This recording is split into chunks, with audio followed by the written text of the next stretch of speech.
Hello everyone, welcome to JEE जीत series. कैसे हैं आप सब? व्हाट्सअप, क्या हाल चाल? आई होप कि सब अच्छे होंगे।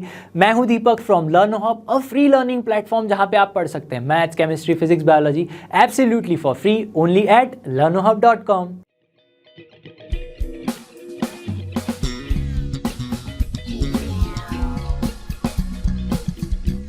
तो जेईई जीत सीरीज में हमारा चैप्टर है स्ट्रेट लाइंस। तो अगर मैं बात करूं कोऑर्डिनेट ज्योमेट्री की, जी हाँ, कोऑर्डिनेट ज्योमेट्री आपका एक यूनिट है जिसके अंदर बहुत सारे चैप्टर्स हैं, जैसे कि स्ट्रेट लाइंस, फिर सर्कल्स, फिर कॉनिक सेक्शन, जिसमें कॉनिक सेक्शन के अंदर भी पैराबोला, एलिप्स और ऐसे बहुत सारे टॉपिक्स है। तो कोऑर्डिनेट ज्योमेट्री अगर हम स्टार्ट कर रहे हैं यूनिट, तो सबसे पहले आपको स्ट्रेट लाइन समझना पड़ेगा। स्ट्रेट लाइन अगर समझ लिया तो पीछे के जो भी चैप्टर्स हैं, सर्कल्स, पैराबोला, एलिप्स, ये सारे ही चैप्टर्स आप अच्छे से समझ पाओगे। अगर ये चैप्टर नहीं समझा तो पीछे वाले चैप्टर्स नहीं समझ पाओगे। और स्ट्रेट लाइन स्टार्ट करने से पहले आपको कुछ बेसिक्स समझने होते हैं कोऑर्डिनेट ज्योमेट्री के। तो आज का लेक्चर उसी के ऊपर होने वाला है। तो चलिए स्टार्ट करते हैं बिना किसी देरी के।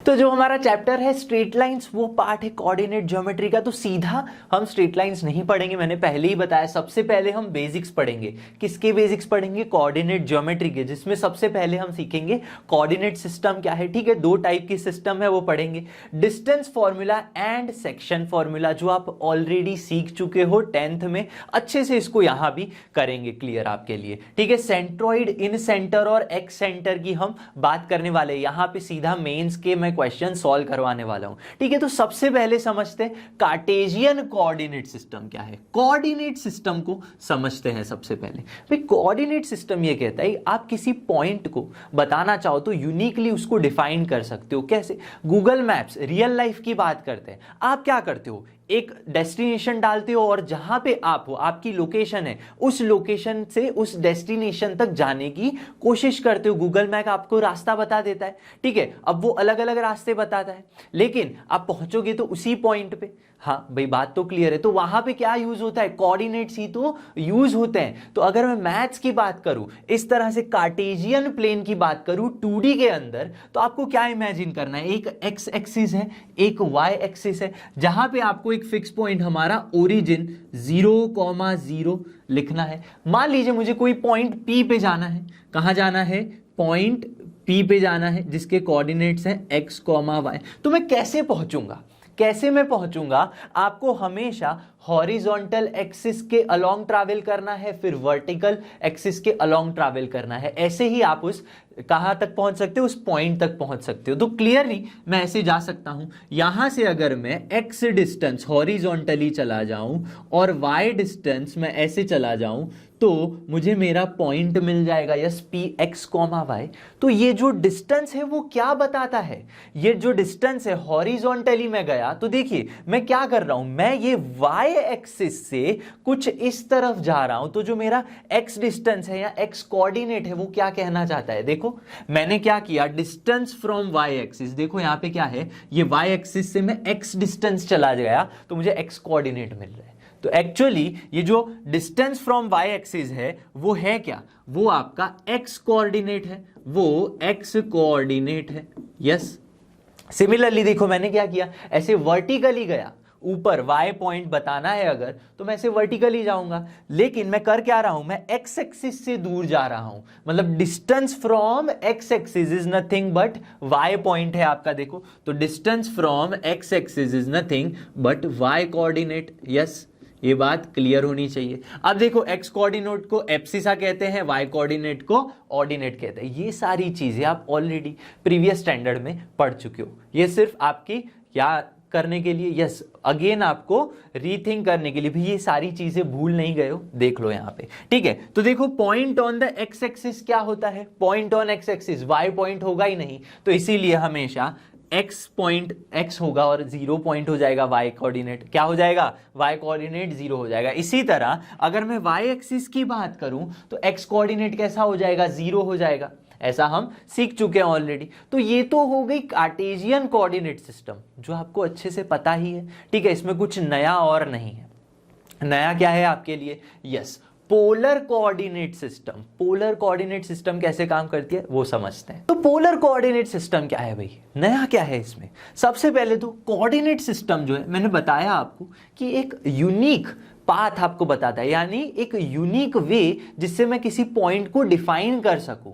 तो यहां भी ऐसा ही है, ठीक है। जैसे वर्टिकल और हॉरिजॉन्टल हम डिस्टेंस जाते थे, कार्टेशियन सिस्टम में हम क्या करते हैं, हॉरिजॉन्टल और वर्टिकल जाते हैं तो एक पॉइंट तक पहुंचते हैं। जैसे कि अगर मैं बोलूं मैं 3 डिस्टेंस हॉरिजॉन्टली चला जाऊं और वर्टिकली मैं 5 तक चला जाऊं, तो मेरा जो पॉइंट होगा वो क्या हो जाएगा, 3,5 बनेगा। अब यहां पे नहीं बता रहा हूं, देखो यहीं पे देख लो एक बार, 3,5 बन जाएगा। Yes, horizontally vertically. क्या वो दूसरा पॉइंट देगा मुझे, क्या वो 5,3 देगा? नहीं, एक यूनिक वे हो गया ना। आप हॉरिजॉन्टली जाओ, वर्टिकली जाओ। तो पोलर कोऑर्डिनेट्स अगर फाइंड करना है या पोलर का यूज करके, पोलर कोऑर्डिनेट्स का यूज करके मुझे पॉइंट बताना है, तो क्या है हमारे पास, क्या है वे, क्या है आपको पता होना चाहिए, length of line segment and angle. भाई समझ में नहीं आया, देखो अगर इस तरह से यहां पे x एक्सिस है, ये y एक्सिस है, मुझे कोई पॉइंट बताना है, ठीक है, लेट्स से ये पॉइंट मुझे बताना है, तो क्या मैं बोल सकता हूं कि मैं 5 सेंटीमीटर चला जाऊं तो मुझे ये पॉइंट मिल जाएगा? हाँ, लेकिन ये पॉइंट यहां भी हो सकता है 5 सेंटीमीटर, मैं 5 सेंटीमीटर यहां भी जा सकता हूं, मैं यहां भी जा सकता हूं, मतलब मैं पूरे सर्कल में कहीं भी जा सकता हूं तो मुझे पॉइंट मिलेगा। मतलब बहुत सारे अलग पॉइंट मिल रहे हैं, कोई यूनिक वे नहीं मिल रहा है। तो यूनिक हमें लाने के लिए क्या करना पड़ेगा, थीटा एंगल की बात करनी पड़ेगी। किसकी? थीटा एंगल की। तो अगर मैं बता दूं कि मैं 5 सेंटीमीटर दूर जाना चाह रहा हूं, उसके लिए भी आपको एक फिक्स पॉइंट चाहिए। हमेशा क्या चाहिए? एक फिक्स पॉइंट चाहिए। इस फिक्स पॉइंट को हम कहेंगे पोल कहेंगे, क्योंकि हम पोलर कोऑर्डिनेट सिस्टम पढ़ रहे हैं। क्या कहेंगे इसे? पोल कहेंगे। ठीक है, बात क्लियर होनी चाहिए। तो पोल से अगर मैं r डिस्टेंस पे चला जाऊं विथ थीटा एंगल, और वो थीटा एंगल कहां बनना चाहिए?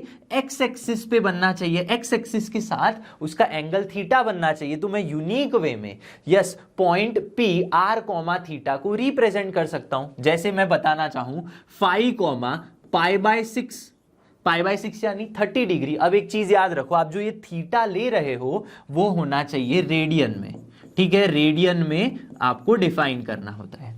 आर क्या है? आर आपकी लेंथ है या फिर लेंथ ऑफ लाइन सेगमेंट। तो क्लियरली आपको दो चीजें पता होनी चाहिए, एक तो मैं कितना दूर जाना चाहता हूं, कितने मेरे लाइन सेगमेंट की लेंथ है और कितना एंगल है, ये दो चीजें पता चल जाए तो मैं पॉइंट को रिप्रेजेंट कर सकता हूं अच्छे से। जैसे 5 π/6 मुझे रिप्रेजेंट करना है, तो ये क्या हो गया? 5 सेंटीमीटर मान लो, ये ले लिया, ठीक है। π/6 अब सेंटीमीटर नहीं है, कोई भी आप यूनिट मान सकते हो। π/6 यानी ये एंगल अगर मैं π/6 बना दूं यहां पे, तो ये जो पॉइंट है मेरा, ये पॉइंट क्या हो जाएगा? 5 π/6। ये पोलर कोऑर्डिनेट्स हो गए, बात क्लियर हो गई। लेकिन पोलर कोऑर्डिनेट्स को अगर मुझे कार्टेशियन कोऑर्डिनेट्स में कन्वर्ट करना है तो क्या करेंगे? उसके लिए भी एक मेथड है। देखो क्या कह सकते हो आप, यहां पे अगर पी आर कॉमा थीटा है तो एक्चुअली तो वो क्या है, आप यहां ओरिजिन से एक्स हॉरिजॉन्टली डिस्टेंस चले जाओ और इस तरह से ये वर्टिकल डिस्टेंस लेट से क्या है? y है, इतना डिस्टेंस चले जाओ तो ये जो पॉइंट मिलेगा पी एक्स कॉमा y मिल जाएगा। यस, बिल्कुल सही है। लेकिन यहां पे गड़बड़ मत करना, क्या ये x is equal to r है? नहीं। ये y is equal to theta है? नहीं, बिल्कुल गलत बात, ऐसा नहीं है। मतलब x is equal to r नहीं है ऐसा कहना चाहता हूं, और y is equal to theta नहीं है। क्यों ऐसा? क्योंकि ये जो डिस्टेंस है ये, इसे हम r कहते हैं, और r को क्या कहते हैं? रेडियस वेक्टर कहते हैं। क्या कहते हैं? रेडियस वेक्टर कहते हैं। और ये जो एंगल थीटा है, हमने जो थीटा बनाया उसे क्या कहते हैं? वेक्टोरियल एंगल कहते हैं। बात क्लियर होनी चाहिए। और ये तो हमारा पोल है जो ओरिजिन बनेगा। लेकिन मैं कन्वर्ट कैसे करूं?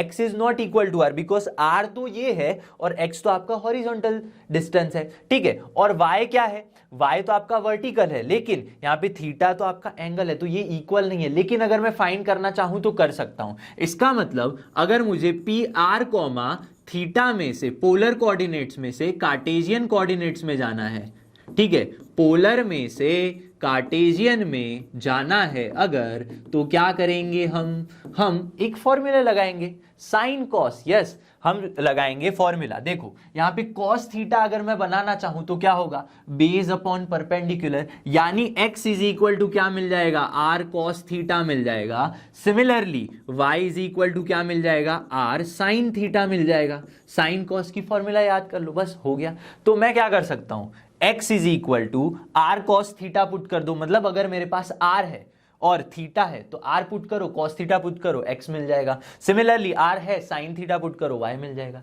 तो मैं इस तरह से पोलर से कार्टेशियन में जा सकता हूं, लेकिन कार्टेशियन में से पोलर में जाना है तो क्या करेंगे, उसके लिए भी काफी सिंपल सा जुगाड़ है। देखो इन दोनों को आप सॉल्व कर सकते हो। कैसे सॉल्व करेंगे अच्छे से, इसका x स्क्वायर क्या हो जाएगा, r square cos square theta plus इसका square y square, r square sin square theta, दोनों का स्क्वायर करो, r स्क्वायर कॉमन आ गया दोनों में से, ठीक है, sine square plus cos square 1 हो गया। तो आप r फाइंड कर सकते हो। अगर आपके पास क्या है, अगर आपके पास x और y की वैल्यू है तो आप x और y का यूज करके आप पोलर कोऑर्डिनेट्स के लिए r की वैल्यू फाइंड कर सकते हो। थीटा कैसे फाइंड करेंगे, देखो आपको पता है कि tan थीटा की वैल्यू क्या होती है, यहां पे y अपॉन एक्स क्या होती है, y अपॉन एक्स होती है। तो आप थीटा इज इक्वल टू क्या लिख सकते हो, tan inverse y by x. तो ये आपका क्या हो गया, थीटा हो गया। तो देखो एक तो r की वैल्यू मिल गई, एक थीटा की वैल्यू मिल गई।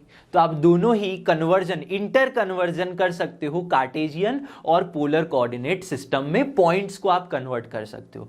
अब एक और चीज यहां पे मैं बताना चाहूंगा। क्या बताना है, देखो आपने थीटा दो फाइंड कर लिया, कहां से फाइंड किया, y और x से। अब क्या कार्टेशियन कोऑर्डिनेट सिस्टम में पॉइंट कैसे होते हैं, पॉजिटिव पॉजिटिव पॉजिटिव नेगेटिव। तो आपका जो एंगल है थीटा जो है वो फर्स्ट क्वाड्रेंट में, सेकंड क्वाड्रेंट में चेंज होता जाएगा। तो आपको क्या करना है, थीटा नहीं फाइंड करना है, आपको एक्चुअली ना क्या फाइंड करना है, अल्फा फाइंड करना है। देखो तो अल्फा की वैल्यू आपको लेनी है tan inverse y by x का मॉड, ठीक है। ऐसा मैं आगे एग्जाम्पल आएगा तब अच्छे से क्लियरली हो जाएगा कि हम ऐसा क्यों कर रहे हैं। और यहां पे आपका जो थीटा है क्या है, थीटा जो है वो फर्स्ट क्वाड्रेंट में है, सेकंड में है, थर्ड में है और फोर्थ में है, ठीक है। ये क्या है, थर्ड फोर्थ, सब में अलग अलग वैल्यू आप फाइंड कर सकते हो। देखो कैसे, alpha is equal to tan inverse y by x, same formula same है, बस मॉड लगा देना है।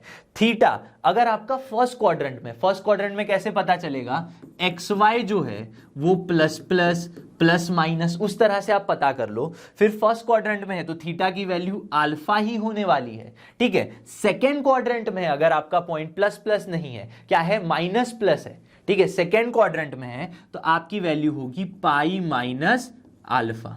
अब ये दो याद कर लिए ना, बाकी दोनों इजी हो जाएंगे। थर्ड क्वाड्रेंट में क्या करो, माइनस कर दो, क्या कर दो, इसको माइनस कर दो, मतलब minus pi plus alpha, again इसको माइनस करोगे तो माइनस अल्फा।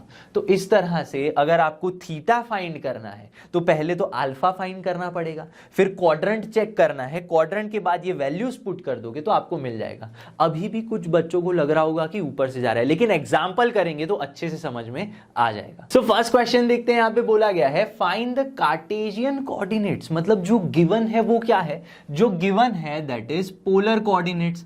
पोलर कोऑर्डिनेट्स मतलब मैं उसे r कॉमा थीटा से डिनोट कर सकता हूं, मतलब r क्या हो गया, r is 5 and this is your theta, ऐसा मैं बोल सकता हूं। तो फर्स्ट क्या कहना चाहता है, ठीक है, r कॉमा थीटा को आपको कन्वर्ट करना है इसमें, पोलर को आपको कन्वर्ट करना है कार्टेशियन में, ठीक है। तो फॉर्मूला लगा दो, फॉर्मूला क्या है अभी तो पढ़ लिया हमने, x is equal to r cos थीटा। तो बस यहां पे पुट कर दो, x is equal to r क्या है 5 है, cos थीटा क्या है, देखो पाई माइनस tan इनवर्स 4/3, ये है आपके लिए formula.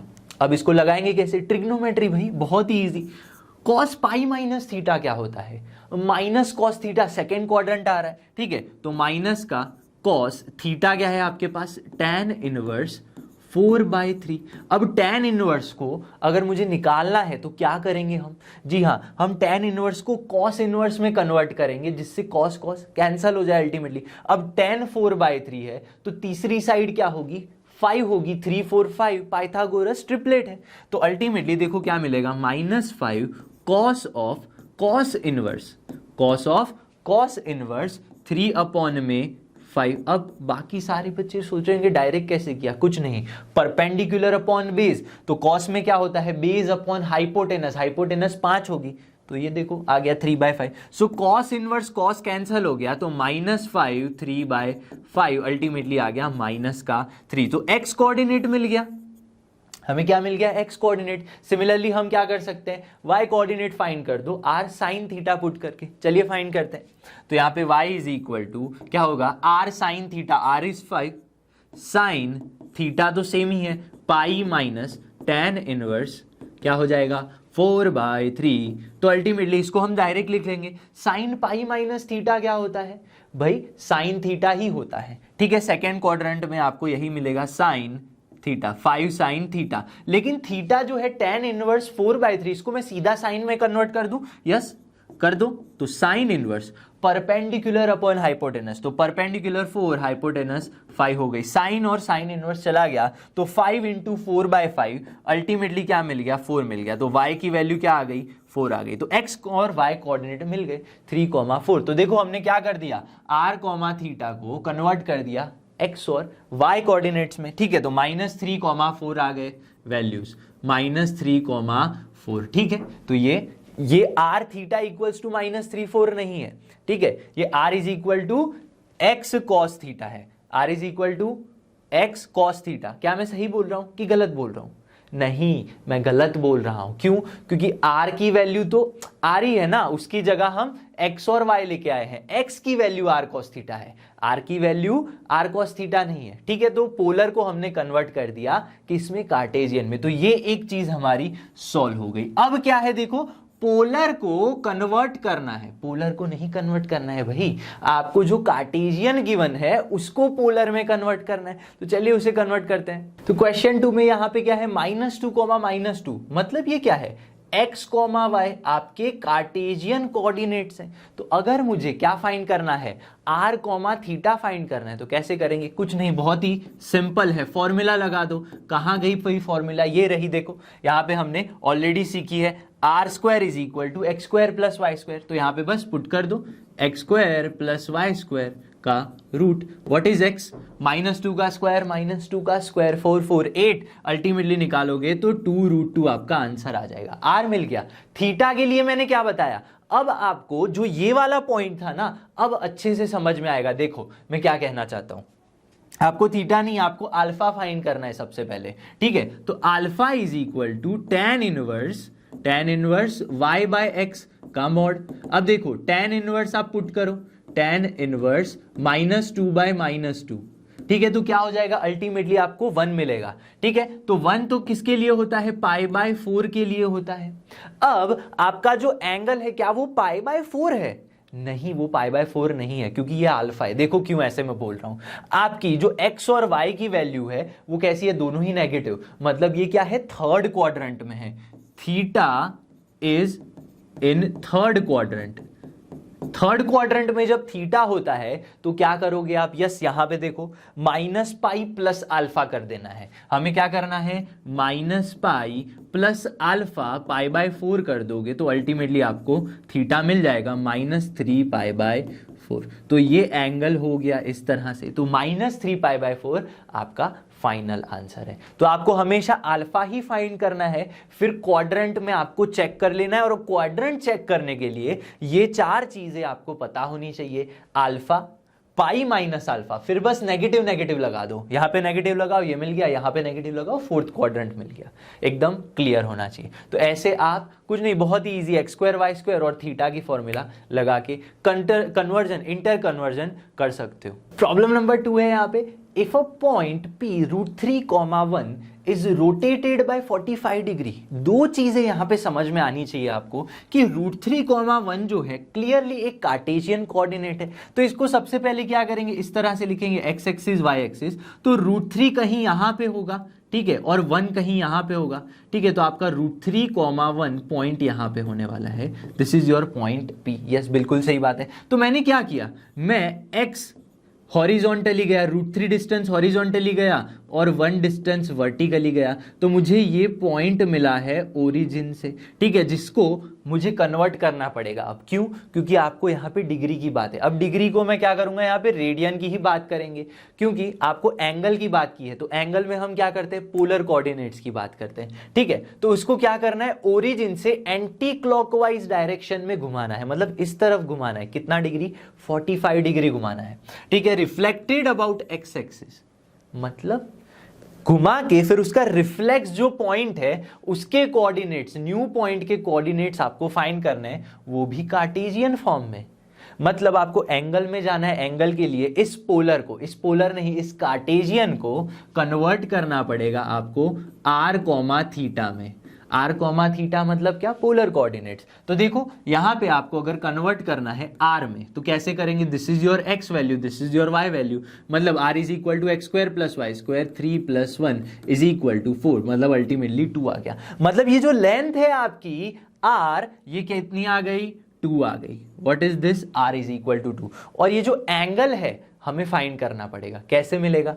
tan inverse theta is equal to tan inverse y by x. अब आप सोचोगे सर आपने तो अल्फा बताया था, आप क्यों यहाँ पे थीटा लिख रहे हो डायरेक्टली? बताता हूं, मैंने क्या बताया, फर्स्ट क्वाड्रेंट में theta is equal to alpha होता है, तो हम यहाँ पे क्या ले रहे हैं? फर्स्ट क्वाड्रेंट में है, ठीक है। जो हमारे x और y कोऑर्डिनेट है कहां पे? First quadrant. तो मैं थीटा लू या अल्फा लू, सीधा डायरेक्टली एक ही वैल्यू मिलेगी। तो tan इनवर्स क्या मिलेगा आपको? y by x is nothing but 1/√3। तो आपको थीटा क्या मिल गया यहाँ पे? यस, π/6, π/6 यानी कि 30 डिग्री मिल गया है, ठीक है। तो ये आपका एंगल है, दैट इज 30 डिग्री। अब क्या किया है, इसी को 45 डिग्री घुमाना है।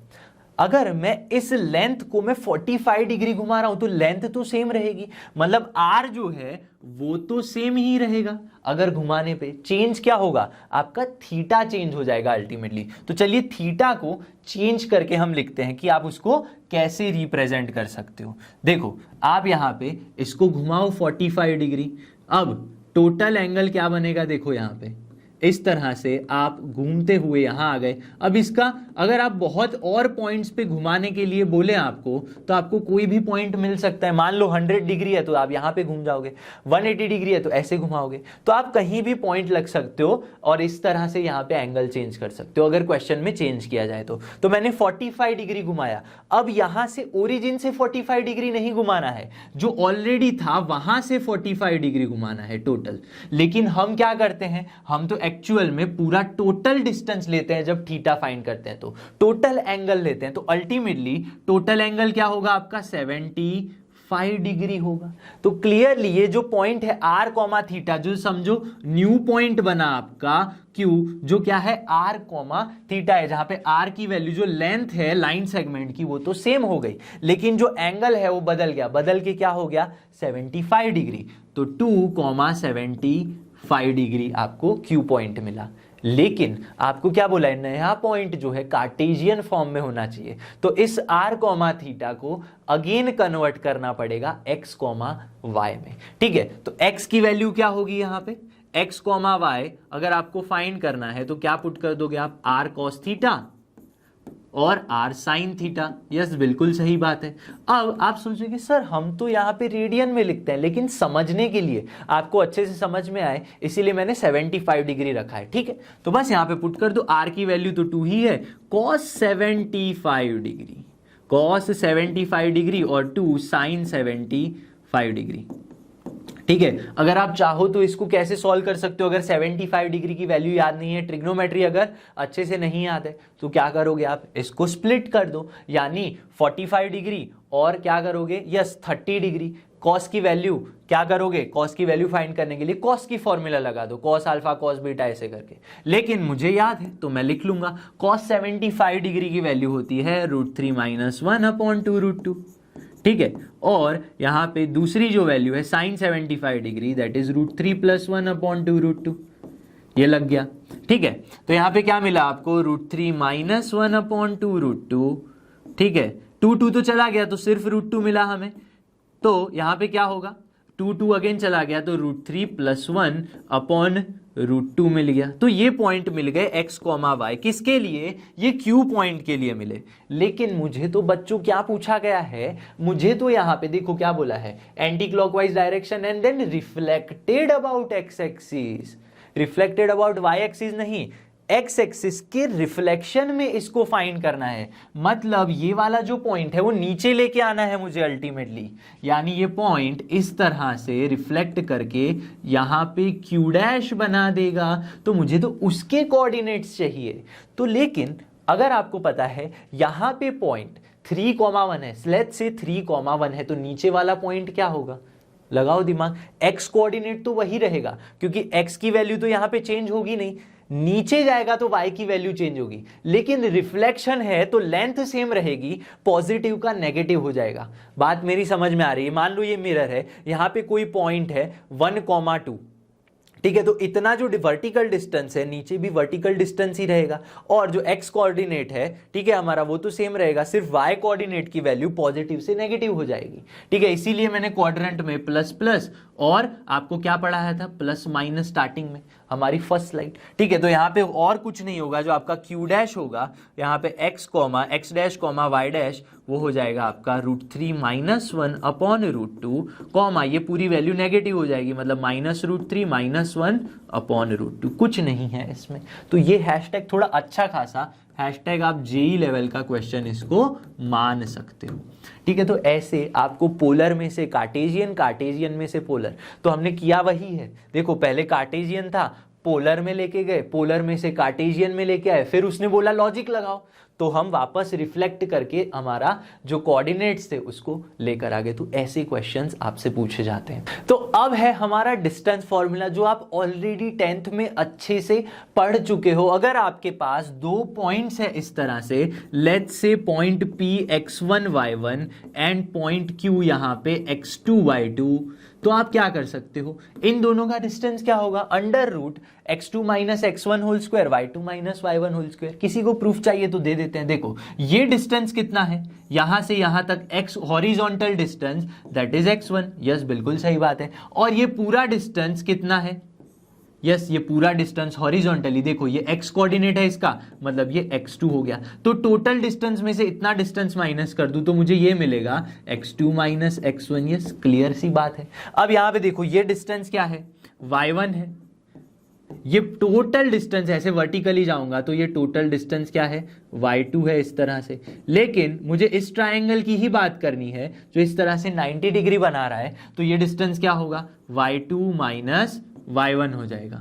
यस क्लियर है। अब पाइथागोरस लगा दो तो हाइपोटेनस मिल जाएगा, इसका स्क्वायर प्लस इसका स्क्वायर, रूट ले लो, हाइपोटेनस आ गया, स्क्वायर स्क्वायर रूट। तो इस तरह से आप क्या कर सकते हो, ये डिस्टेंस फॉर्मूला लगा सकते हो। कब यूज होती है, दो पॉइंट के कोऑर्डिनेट्स गिवन हो तो आप लेंथ फाइंड कर लो, या फिर लेंथ गिवन है आपको, क्या गिवन है, लेंथ गिवन है, तो आप कोऑर्डिनेट भी फाइंड कर सकते हो। लेकिन आपके पास कुछ और भी कोऑर्डिनेट्स, मतलब ऐसा है 2,3 और 2,5 या फिर 2,y गिवन है और लेंथ गिवन है, तो आप ये कोऑर्डिनेट फाइंड कर सकते हो। ठीक है, या फिर सारे कोऑर्डिनेट तो लेंथ, ये सारी चीजें आप 10th में अच्छे से सीखे हो। अब यहां पे ये भी चीज रिपीट हो रही है। ठीक है, ये तो आप 9th 8 9 10 तीनों ही स्टैंडर्ड में पढ़ चुके हो, फिर से थोड़ा समझने की जरूरत है। लेकिन if ABC are collinear then AB + BC = AC। Collinear मतलब इस तरह से तीन पॉइंट है A B और C, ठीक है, तो क्या कर सकते हो आप, AB + BC करोगे तो AC आ जाएगा। अगर वो लीनियर नहीं है तो क्या होगा, लीनियर नहीं है तो वो ट्रायंगल क्रिएट करेंगे, मतलब सम इक्वल टू नहीं आ रहा। इफ AB + BC, ठीक है, is greater than AB + BC greater than AC, तो ये पॉइंट लीनियर नहीं होंगे, मतलब क्या होगा, नॉन लीनियर, नॉन लीनियर, ऐसा आप बोल सकते हो। ठीक है, ये आप पढ़ चुके हो। अब यहां पे देखो, अगर ABCD क्या है, 4 पॉइंट्स हैं, तो क्वाड्रिलेटरल्स के बारे में कुछ आपको रिजल्ट्स याद रखने हैं। अब आपको पता ही है, ट्रायंगल नहीं, अब क्या करेंगे, 4 आपके पास क्या है, देखो 4 पॉइंट्स हैं, तो 4 पॉइंट से क्वाड्रिलेटरल, सबसे पहले हम स्क्वायर की बात करते हैं। स्क्वायर में क्या होता है, चारों साइड इक्वल होती है, all side equal, all side equal होती हैं। यस भाई, बात तो सही है। और क्या होता है, उसकी डायगोनल्स भी इक्वल होती हैं, डायगोनल्स भी इक्वल होती हैं और डायगोनल्स परपेंडिकुलर होती हैं। अब यहां से क्वेश्चन बनते हैं, नहीं बनते, लेकिन डायरेक्ट क्वेश्चन कोई नहीं बनेगा, लेकिन ये सारे रिजल्ट जब आप ज्योमेट्री या सॉल्व करोगे, पिछले वाले जो भी इसके बाद वाले चैप्टर है स्ट्रेट लाइन में, कहीं पे भी आप ज्योमेट्री देख रहे हो तो ये सारे रिजल्ट बहुत ज्यादा इंपॉर्टेंट होने वाले हैं। ठीक है, रोम्बस है अगर, अब रोम्बस क्या होता है, जिसकी चारों साइड इक्वल हैं, ऑल साइड्स आर इक्वल, लेकिन diagonals not equal, diagonals not equal लेकिन परपेंडिकुलर होती है तो वो रोम्बस कहलाता है। ठीक है, और पैरेलेलोग्राम है तो पैरेलेलोग्राम में तो सबको पता है सामने सामने की sides are equal, opposite sides are equal, तो यहां पे आपको ये याद रखना है ऑपोजिट साइड्स आर इक्वल, लेकिन उनकी डायगोनल्स इक्वल नहीं होती। अब आप ये चीजें ना आप ऐसे फिगर ड्रॉ करके भी याद कर सकते हो, जैसे देखो ये पैरेलेलोग्राम है, ठीक है, इस तरह का सामने सामने की साइड्स इक्वल है, लेकिन अगर आप डायगोनल ड्रॉ करोगे तो देखो लॉन्ग और ये short, diagonals are not equal और परपेंडिकुलर भी नहीं है। अब अगर आपके पास रेक्टेंगल है, रेक्टेंगल भी एक तरह का क्या है, क्वाड्रिलेटरल है, पैरेललोग्राम है, लेकिन यहां पे डायगोनल्स इक्वल हैं। क्यों? क्योंकि रेक्टेंगल इस तरह से ड्रॉ होता है जिससे देखो आपको लेंथ सेम मिलेगी, लेकिन परपेंडिकुलर नहीं होता। तो ये सारी चीजें आपको नोट डाउन करनी है, याद करनी है। ठीक है, क्वेश्चन नंबर 3 है यहाँ पे, जेई 2002, जेई मेंस 2002 का क्वेश्चन है। क्या पूछा गया है यहाँ पे, अ ट्राइंगल विथ वर्टिसेस 1 2 3, आपको तीनों पॉइंट्स हैं, तीनों पॉइंट्स की वर्टिसेस गिवन है, तो बोला गया ये कौन सा ट्रायंगल होगा। अब क्या करेंगे उसके लिए, आप इन सब की लेंथ फाइंड कर लो, लेंथ मिल गई मतलब कुछ ना कुछ हमें मिल जाएगा। अगर दो सेम लेंथ आ रही है तो आइसोसेलेस होगा, तीनों लेंथ सेम है तो क्या है, इक्विलेटरल है। तो ये सारी तो बेसिक चीजें हैं। तो देखो इन दोनों की लेंथ फाइंड करते हैं। पहले तो आपके पास है 4,0, ठीक है, और -1, -1। इसकी लेंथ फाइंड करने के लिए क्या होगा फॉर्मूला, बहुत ही इजी, x2 - x1, 4 + 1 5, 5 का स्क्वायर 25 और 1 √26 आ गया। सिमिलरली इन दोनों के लिए फाइंड करो, -1 -1 3,5 एम्प्लाइज -1 -3 -4 का स्क्वायर 16 -1 -5 कर दोगे क्या आ जाएगा, -6 का स्क्वायर 36। क्या हो गया यहाँ पे 52 हो जाएगा रूट के अंदर। यस बिल्कुल सही। थर्ड, ये पॉइंट और ये पॉइंट की लेंथ फाइंड कर दो, 3,5 और 4,0 क्या मिलेगी लेंथ, 3 - 4 1 का स्क्वायर 1 आ गया, 5 - 4 3 - 4 और 5 - 0 यानी 25 मिलेगा अल्टीमेटली, √26 आ गया। यस लेंथ मिल गई मुझे। तो तीनों साइड जो थी, ठीक है, उसके लिए एक लेंथ 26, दूसरी लेंथ भी 26 नहीं √26, तो दो लेंथ इक्वल आ रही है यहां पे। ठीक है, तो मैं क्या बोल सकता हूं, आइसोसेलेस ट्रायंगल है। तो कहां पे है आइसोसेलेस, तो ए और बी ऑप्शन हो सकता है। ठीक है, लेकिन यहां पे एक और चीज भी है, अगर आप इसका स्क्वायर कर दो, ठीक है, अगर आप √26 का स्क्वायर करो, उसमें √26 के स्क्वायर को ऐड कर दो तो क्या मिल जाएगा, 52 मिल जाएगा, जो अल्टीमेटली यही वाली साइड है आपकी। ठीक है, यस बात क्लियर हो गई। तो ये एक्चुअली क्या है, यस ये राइट एंगल ट्रायंगल है। तो यहां पे isosceles and right angle triangle create हो रहा है। तो आंसर क्या है मेरा, ऑप्शन है। अब ऐसा वाला क्वेश्चन ना आप एक्चुअली 10th में सॉल्व कर चुके हो, लेकिन पूछा कहां गया था, 2002 आपके जेई मेंस में। चलिए आगे बढ़ते हैं। तो देखो हमने बेसिक समझ लिया, ठीक है, कार्टेशियन सिस्टम का। फिर क्या समझा, डिस्टेंस फॉर्मूला तो हमने ऑलरेडी 10th में पढ़ा था, फिर से रिवाइज किया, एक छोटा सा क्वेश्चन किया। अब बारी आती है सेक्शन फॉर्मूला की, ये भी आप 10th में पढ़ चुके हो, लेकिन इसका मैं आपको क्या समझाना चाहूंगा, इसका जो डेरिवेशन है वो मैं थोड़ा सा आपको समझाना चाहूंगा। इससे आपको फिर क्या है, एक नया डिवीजन है। कौन सा डिवीजन, इंटरनल था वो, ये एक्सटर्नल डिवीजन, ये चीज आपके लिए नहीं है, ये भी हम समझेंगे। तो सबसे पहले क्या होता है इस तरह, सबसे पहले सिंपल मैं वर्ड्स में आपको बताना चाहूंगा। अगर आपके पास लाइन सेगमेंट इस तरह से AB गिवन है, जिसके पॉइंट है x1 y1 x2 y2, ठीक है, और अगर कोई point let's say P x, y इसे डिवाइड कर रहा है इन द रेशियो m/n, तो इस पॉइंट के कोऑर्डिनेट्स क्या होंगे, उसकी फॉर्मूला यहां पे हमने लिखी हुई है। अगर आपको याद करनी है, बहुत ही सिंपल तरीका बताता हूं, आपको m को इस तरफ लेके जाना है और n को इस तरफ लेके जाना है। भाई कैसे, देखो mx2 प्लस nx1। तो सबसे पहले x कोऑर्डिनेट को देखेंगे, समझना, mx2 प्लस nx1 हो गया, देखो x कोऑर्डिनेट। अब y कोऑर्डिनेट में जाते हैं, my2 प्लस ny1 हो गया, देखो इस तरह से आप याद कर लो। और नीचे बस क्या कर देना है आपको, m प्लस n लगा देना है। x कोऑर्डिनेट में भी m plus n, y coordinate में भी m प्लस n। तो ये हो गई फॉर्मूला। लेकिन ये आई कहां से, इसको थोड़ा सा मैं आपको समझाना चाहूंगा, ठीक है, क्योंकि मैथ्स जैसी चीजें ना, आप सिर्फ और सिर्फ ऐसे नहीं कि ये पता ही ना हो, कभी किसी ने पूछ लिया आया कहां से, पता ही नहीं है हमें, तो ठीक है, तो मैं ये थोड़ा सा आपको समझाना चाहूंगा। देखो यहां पे तो मैंने ट्रायंगल ड्रॉ करके रखे हैं, यही फिगर को मैंने थोड़ा इस तरह से ड्रॉ किया हुआ है, ठीक है। a x1 y1 b x2 y2 clear, यही पॉइंट है, ये पॉइंट p x y है, बस इसको ऐसे मैंने थोड़ा टिल्ट करके ड्रॉ किया हुआ है। m ratio n ratio, yes बिल्कुल सही बात है। देखो आप फाइंड कैसे करोगे, मैं देख सकता हूं ये एक क्या है, हॉरिजॉन्टल लाइन है, ये भी मैंने हॉरिजॉन्टल लाइन ले ली। अब दो हॉरिजॉन्टल लाइन कैसी होंगी, इस एक्स एक्सिस के पैरेलल होंगी, ठीक है। ये जो डिस्टेंस है ये भी जो भी है एक्स एक्सिस के पैरेलल, मतलब दोनों ही लाइन पैरेलल है। उसमें से अगर मैं ट्रांसवर्सल लाइन निकालूं, जो आप पढ़ चुके हो ऑलरेडी, इस तरह से दो ट्रांसवर्सल लाइन निकल रही है दो पैरेलल लाइंस के बीच में से, तो this angle and this angle is going to be same. ये दोनों एंगल्स कैसे होंगे, सेम होंगे। तो ये अगर थीटा है तो ये क्या होगा, ये भी थीटा होने वाला है। अब ये वर्टिकल है तो ये 90 डिग्री है, दिस इज ऑल्सो 90 डिग्री। तो एंगल एंगल सिमिलैरिटी से मैं बोल सकता हूं कि दोनों जो ट्राइंगल्स क्रिएट हो रहे हैं यहाँ पे कैसे हैं, इक्विलैटरल ट्राइंगल। मतलब AQP, समझना, AQP इज सिमिलर टू क्या होगा, PRB, यस PRB, ये बात क्लियर होनी चाहिए।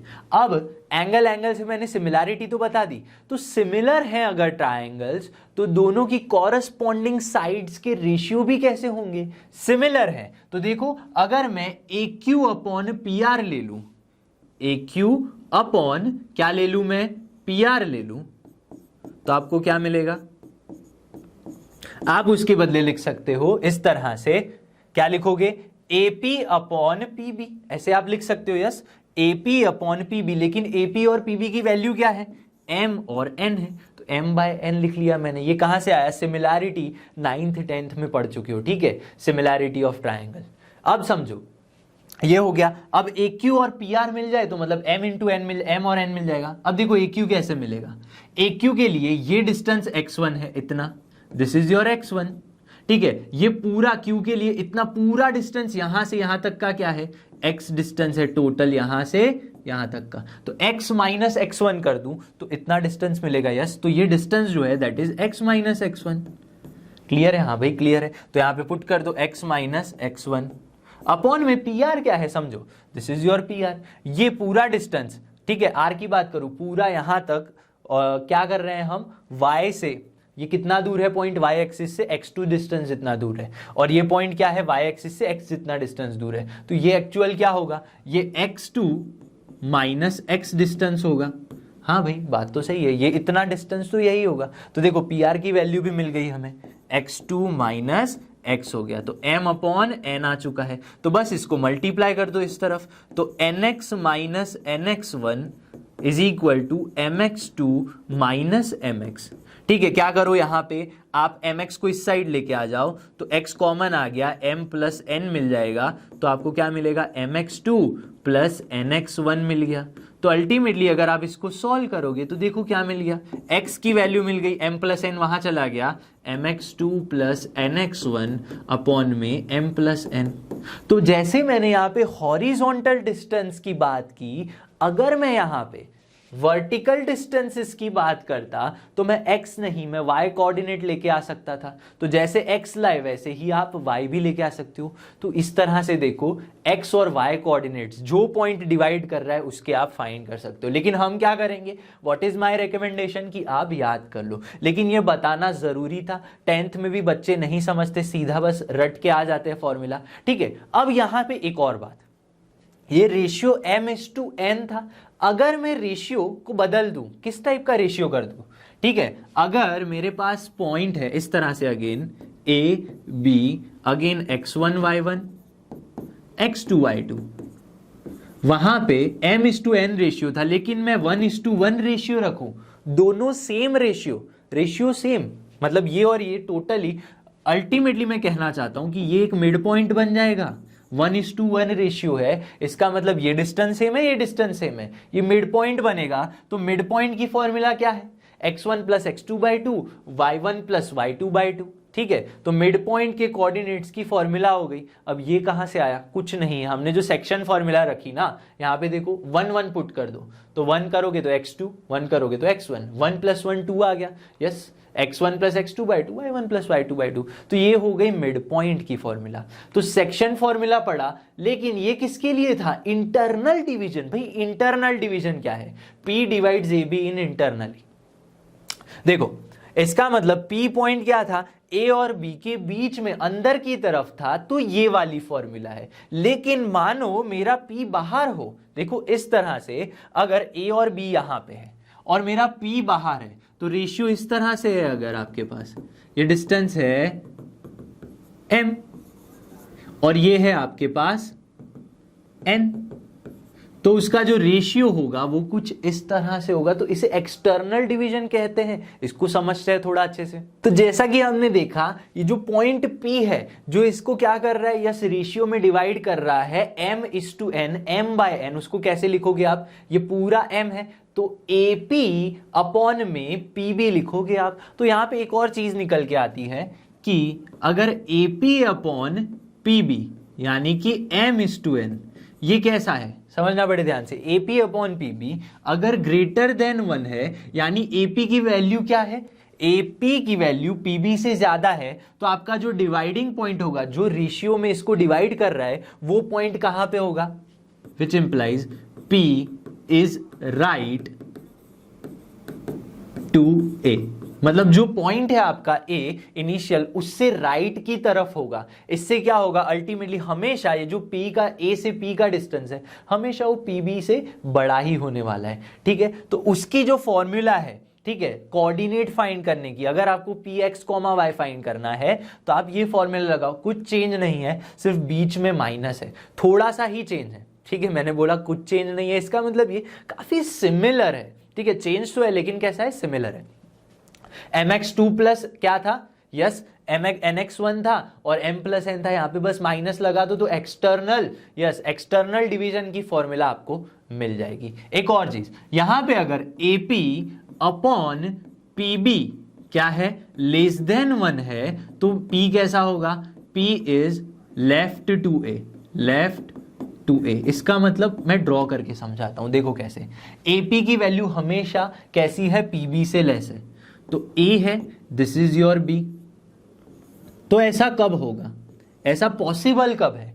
अगर मैं P यहां लूं, तो A से AP की जो वैल्यू है हमेशा PB से बड़ी आएगी। लेकिन अगर मैं P यहां ले लूं, ठीक है, P पॉइंट अगर मैं यहां ले रहा हूं, तो हमेशा देखो ये जो PB की वैल्यू है, आप B से हमेशा इस तरफ आओगे तो A पहले आ जाएगा, तो सीधी सी बात है, जो आपका ये वैल्यू है वो कम होगा। अल्टीमेटली आपकी AB की वैल्यू जो है वो PB से क्या होने वाली है? लेस होने वाली है। आप चाहे ना 100 सेंटीमीटर दूर ले लो, वो अल्टीमेटली PB तो बड़ा ही देगा। तो इस तरह से आप लेफ्ट राइट याद कर सकते हो। अब एग्जाम में बोल दिया जाएगा आपको कि ये जो रेशियो है इंटरनली है एक्सटर्नली, वो टाइप के क्वेश्चंस बहुत ही कम आते हैं। हम हमेशा सॉल्व कैसे करेंगे? हम यूज करेंगे यस फर्स्ट वाला फॉर्मूला, इंटरनल वाला फॉर्मूला। लेकिन कैसे? अगर आपको बोल दिया जाए कि एक्सटर्नली डिवाइड कर रहे हैं, तो आप यही फॉर्मूला यूज करो। लेकिन आपको रेशियो ही फाइंड करने बोल दिया जाए, भाई फाइंड करके दे दो रेशियो, और पॉइंट बोले नहीं कि वो एक्सटर्नल है या इंटरनल है, तब आपको क्या करना है? तब आपको ये चीज करनी है, for finding the ratio where you are not given that your point is internal or external, आपको करना यह है कि रेशियो को अज्यूम कर लेना है λ:1 में। क्यों ऐसा कर रहे हैं? देखो, अगर m/n में ले रहा हूं, तो 2 वैल्यूज फाइंड करना इजी है या 1 वैल्यू फाइंड करना इजी है? सीधी सी बात है, 1 वैल्यू। तो इसको अगर आप डिवाइड बाय n कर दो, ठीक है, डिवाइड बाय n, तो क्या होगा? m/n को लैम्बडा अज्यूम कर लो और n/n तो कैंसिल हो गया, तो λ:1 वैल्यू आ गई। तो आपको हमेशा रेशियो ये अज्यूम करना है अगर रेशियो फाइंड करना है। दूसरी बात, रेशियो अगर नेगेटिव आ रहा है, इसका मतलब जो ये आपका लैम्बडा है, दैट इज अगर नेगेटिव, ठीक है, तो जो एक्सटर्नल डिवीजन होने वाला है, मतलब आपका जो पॉइंट है जो डिवाइड कर रहा है रेशियो में, वो कहाँ होगा, आउटसाइड होगा। अगर पॉजिटिव है तो मेरा पॉइंट कहाँ है, इंटरनल है, इंटरनल डिवीजन हो रहा है। तो एग्जाम्पल देखते हैं यहाँ पे कैसे पूछे जाते हैं।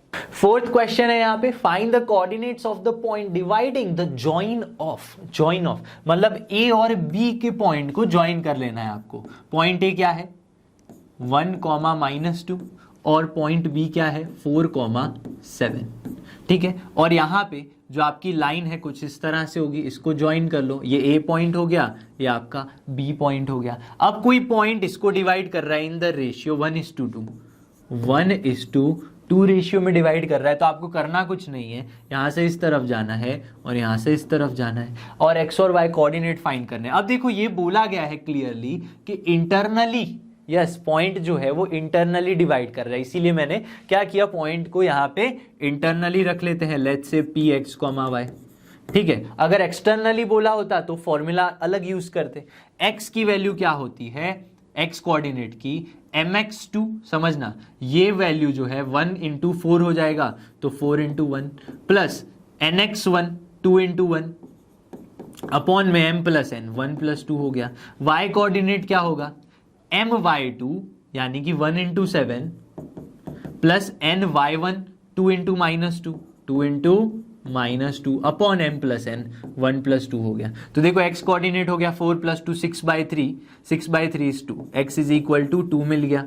सिमिलरली y क्या होगा 7 × 1 = 7, 2 × 2 = -4, 7 - 4 3 आ गया, तो 3/3 हो गया, तो आपको अल्टीमेटली 1 मिल गया। तो y की वैल्यू क्या आ गई 1 आ गई, तो x2 y 1 आ गया। तो रेशियो 1:2, बहुत ही इजी सा एग्जांपल था, अच्छा वाला एग्जांपल समझते हैं। अब क्वेश्चन नंबर 5 है यहाँ पे, determine the ratio which y - x + 2 = 0। भाई थोड़ा सा अलग क्वेश्चन है, #J लेवल का क्वेश्चन है, ऐसा सेम क्वेश्चन JEE 2012 में पूछा गया है, हम आगे करने वाले, देख लो यहाँ पे, ठीक है। 2012 JEE मेंस का क्वेश्चन है, काफी सिमिलर क्वेश्चन है, इसीलिए रखा है यहाँ पे। एक जो लाइन है डिवाइड कर रही है इस लाइन को, कौन सी लाइन, जो दो पॉइंट को ज्वाइन कर रही है, ठीक है। तो आपके पास इस तरह से पॉइंट है 3, -1 एंड यहाँ पे 8, 9, बात क्लियर हो गई। अब जो मेरी लाइन है y - x + 2, अब यहाँ पे बोला है इंटरनल या एक्सटर्नल है, लेकिन हम मान के चलते हैं, मैंने क्या बताया, अगर कुछ बोला नहीं है तो आपको मान के चलना है कि वो इंटरनल डिवीजन हो रहा है, ठीक है। आपको फाइंड क्या करना है, रेशियो ही फाइंड करना है। तो रेशियो के लिए मैंने आपको बता दिया कि λ/1 लेके चलना है आपको, ठीक है। तो देखो मान लेते हैं ये लाइन कुछ इस तरह से यहां से पास हो रही होगी, ठीक है, y - x + 2 = 0, this is your line, this your 2 points, और रेशियो हमें पता नहीं है, यानी λ/1 मैं ले सकता हूं, ठीक है। बस फॉर्मूला लगा दो इस तरह से, यहां पे λ इस तरफ और 1 इस तरफ, तो λ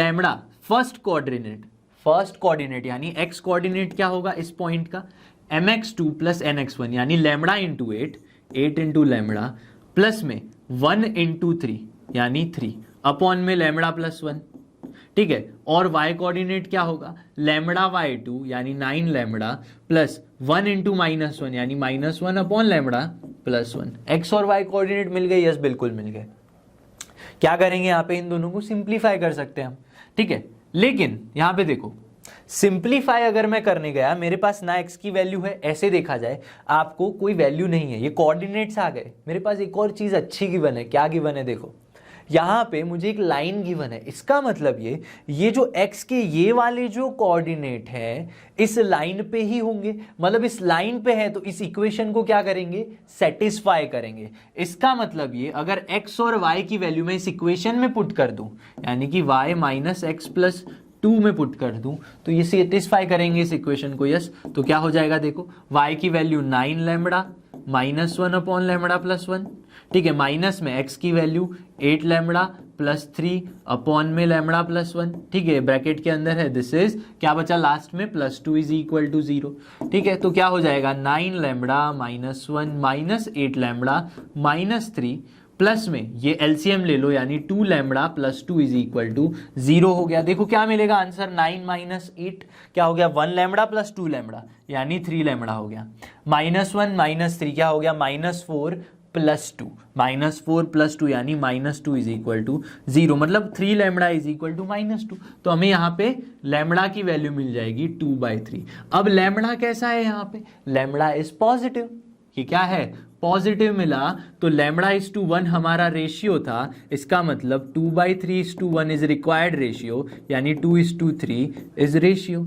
ठीक है, फाइनल रेशियो, इसका मतलब point is inside.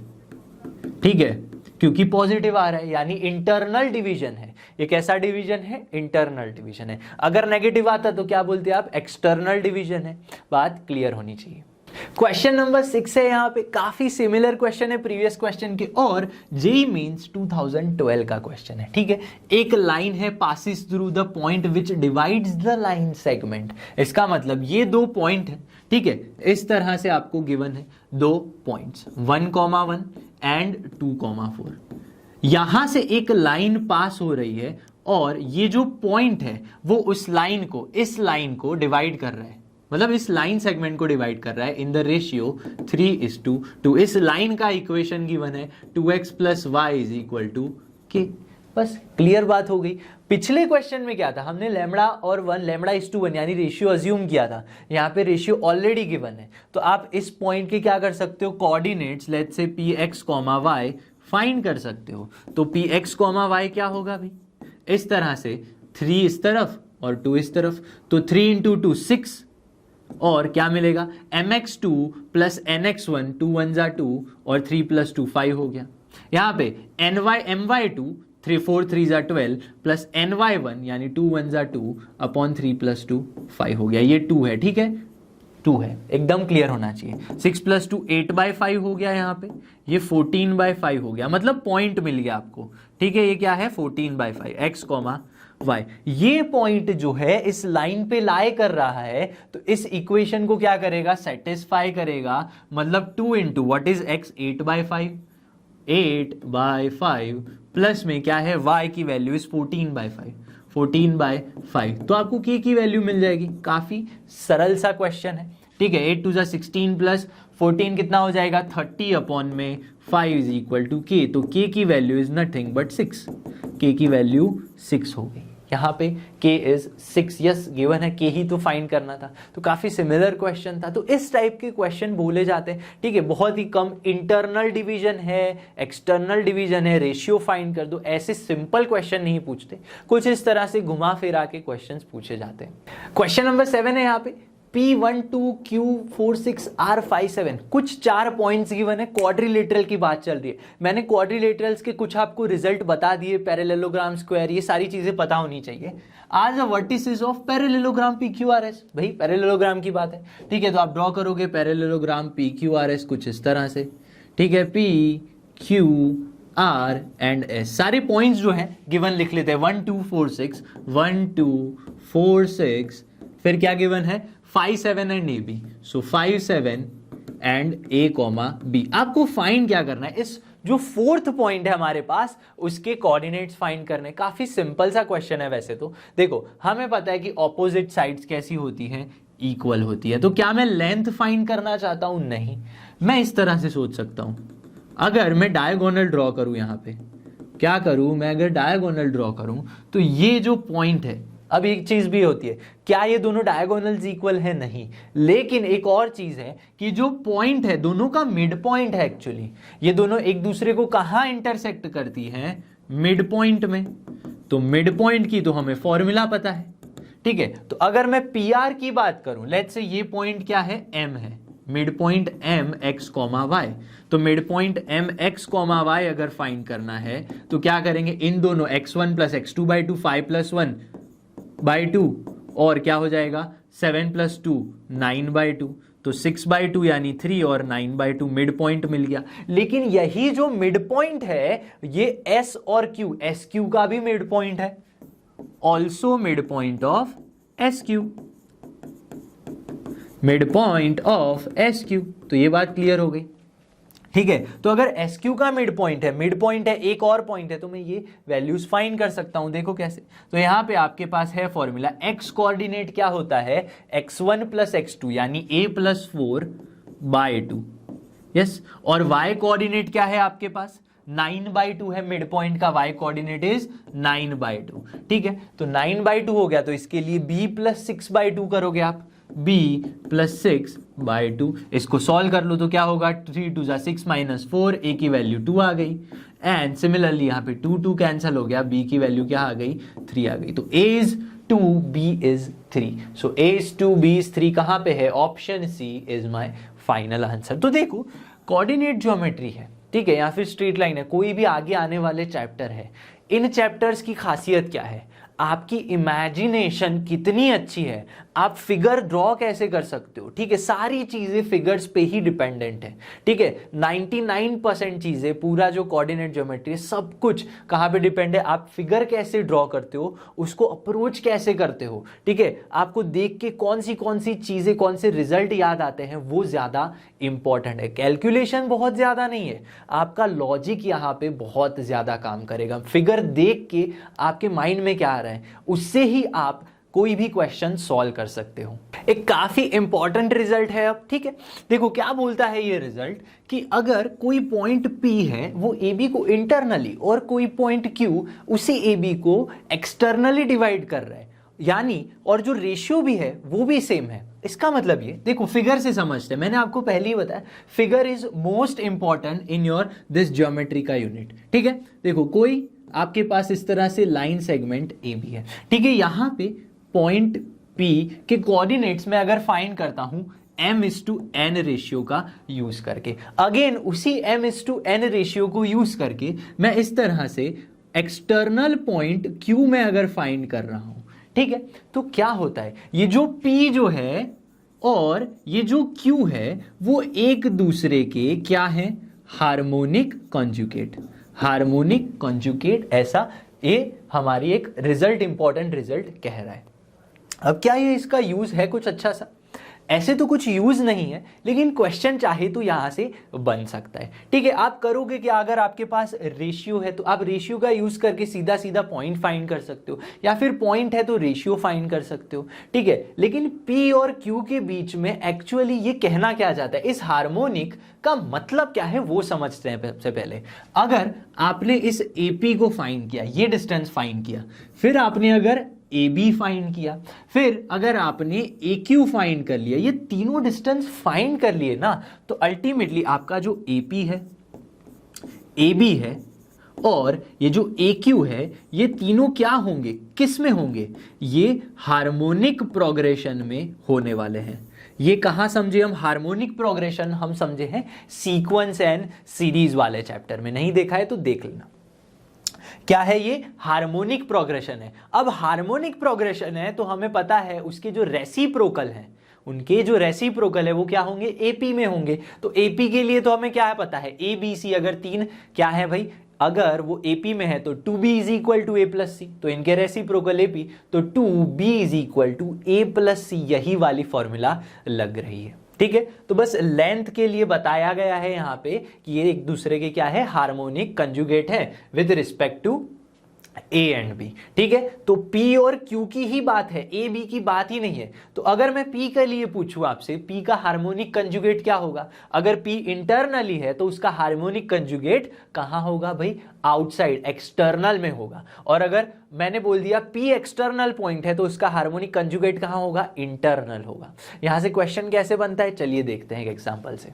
Question number 8 है यहां पे, find the harmonic conjugate of 5,13, ठीक है, और पॉइंट्स है आपके पास 2, -5 एंड 3, 1। मतलब ये जो हमने अभी रिजल्ट समझा, हमारे पास लेट्स से कि P पॉइंट गिवन है तो उसका हार्मोनिक कंजुगेट हमें Q फाइंड करना है। इसका मतलब मान लेते हैं कि ये जो पॉइंट है हमारे पास P कैसा है, एक इंटरनल डिवीजन में है या फिर एक्सटर्नल में, आप कोई भी मान सकते हो। लेकिन जब हमें पता नहीं है तो हम क्या करते हैं, उसको इंटरनली ही मानते हैं, इंटरनल की ही फॉर्मूला लगाते हैं, ठीक है।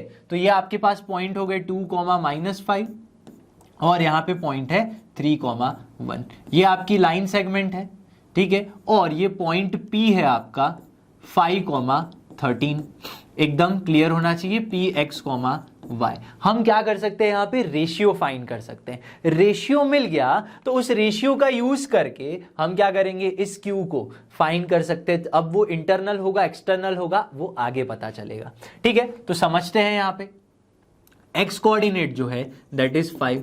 ठीक है, तो रेशियो का फॉर्मूला लगाओ इंटरनल डिवीजन का, तो क्या होता है यहाँ पे mx2। ठीक है, लेकिन क्या आपके पास रेशियो है, नहीं, रेशियो नहीं है, तो हम अज्यूम कर लेंगे रेशियो को लैम्बडा इज टू 1। क्या अज्यूम कर लेंगे, लैम्बडा इज टू 1, तो mx2 यानी 3 लैम्बडा प्लस nx1 यानी 2 अपॉन में लैम्बडा प्लस 1। अब आप y की वैल्यू भी पुट करके फाइंड कर सकते हो, लेकिन जरूरी नहीं है, हमें तो सिर्फ क्या चाहिए, लैम्बडा चाहिए। वो x से भी निकल सकता है, वो y से भी निकल सकता है। ठीक है, तो 5 lambda plus 5 is equal to 3 lambda plus 2, तो आपको मिलेगा यहाँ पे 2 lambda is equal to minus 3 which is equal to lambda is equal to -3/2। तो देखो ये जो लैम्बडा है वो कैसा आ रहा है, नेगेटिव आ रहा है, यानी ये जो नेगेटिव है तो मेरा डिवीजन कैसा हुआ, एक्सटर्नल डिवीजन।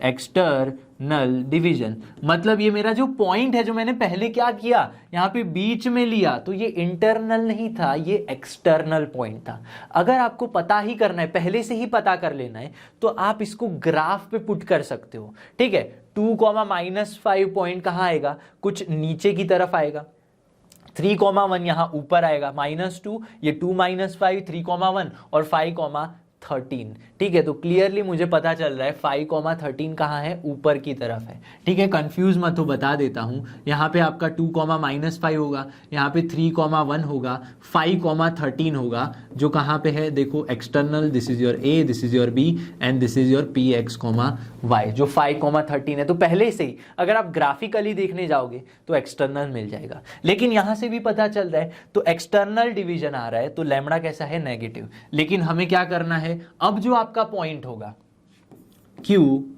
लाइज इंटरनली, यानी Q क्या कर रहा है, AB को इंटरनली डिवाइड कर रहा है, तो मेरा रेशियो जो नेगेटिव था वो कैसा होना चाहिए, पॉजिटिव होना चाहिए। So the ratio is 3:2। Ratio कैसा होगा, 3:2। ये लैम्बडा इज टू 1 था, तो -3:2, तो अल्टीमेटली पॉजिटिव ही हो जाएगा। तो मेरे जो Q के पॉइंट है वो कैंसिल होने वाले हैं।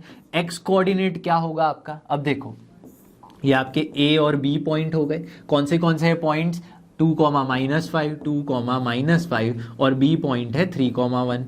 ठीक है, और Q जो पॉइंट है वो हमें फाइंड करना है, Q x, y फाइंड करना है, लेकिन रेशियो है मेरे पास 3:2। गलती ये मत करना, नेगेटिव था उसको पॉजिटिव लिखना पड़ेगा आपको, एकदम क्लियर बात होनी चाहिए।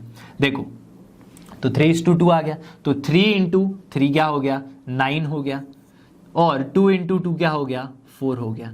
तो यहाँ पे कुछ गलत है क्या, नहीं, 3 3 = 9 और 2 2 = 4 अपॉन में 3 + 2 5 हो गया। y कोऑर्डिनेट क्या होगा, देखो my2 यानी 3 और ny1 यानी 3 5 माइनस का क्या हो गया, यहाँ पे 15 हो गया, 3 5 -2 5 -15। ठीक है, 2 5 -10 आएगा एक्चुअली, एकदम क्लियर है। ठीक है, गड़बड़ मत करना, कई बार ऐसे हो जाता है कि 3 से 2 चले जाते हैं, 3 से 5 चले जाते हैं। ठीक है, लेकिन 3 से पहले 3 यानी 9 आ गया, फिर 2 से 2 4 आ गया, फिर क्या करना है, 3 से 1 3 और 2 से -5 10 आ गया। देखो मैंने भी गड़बड़ कर दी, तो 3 + 2 क्या होगा, यहाँ पे 5 हो गया, तो 13/5। X coordinate is 13/5 and y coordinate देखो -7/5। तो ये आपका फाइनल आंसर है। मतलब ये जो Q पॉइंट था, Q 13,5 13/5 -7/5 is harmonic conjugate of this 5,13, ऐसा मैं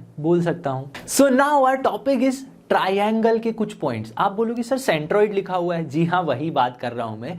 ट्रायंगल में कुछ ऐसे पॉइंट्स होते हैं इंटरनली भी और एक्सटर्नली भी। एक्सटर्नली हम एक ही पॉइंट की बात करेंगे जो एक्स सेंटर है, लेकिन इंटरनली बहुत पॉइंट्स है, सेंट्रॉइड, इन सेंटर। ठीक है, सेंट्रॉइड है, इन सेंटर है, सरकम सेंटर है। आज हम जो बात करेंगे आपको पता चल जाएगा। यहां पे उन पॉइंट्स के हम कोऑर्डिनेट्स कैसे निकालते हैं उसके बारे में डिस्कस करने वाले। तो सबसे पहले समझते हैं सेंट्रॉइड क्या है। सेंट्रॉइड जो पॉइंट है वो एक इंटरनल पॉइंट है ट्रायंगल के अंदर, ठीक है, जो मिलता है intersection of its medians.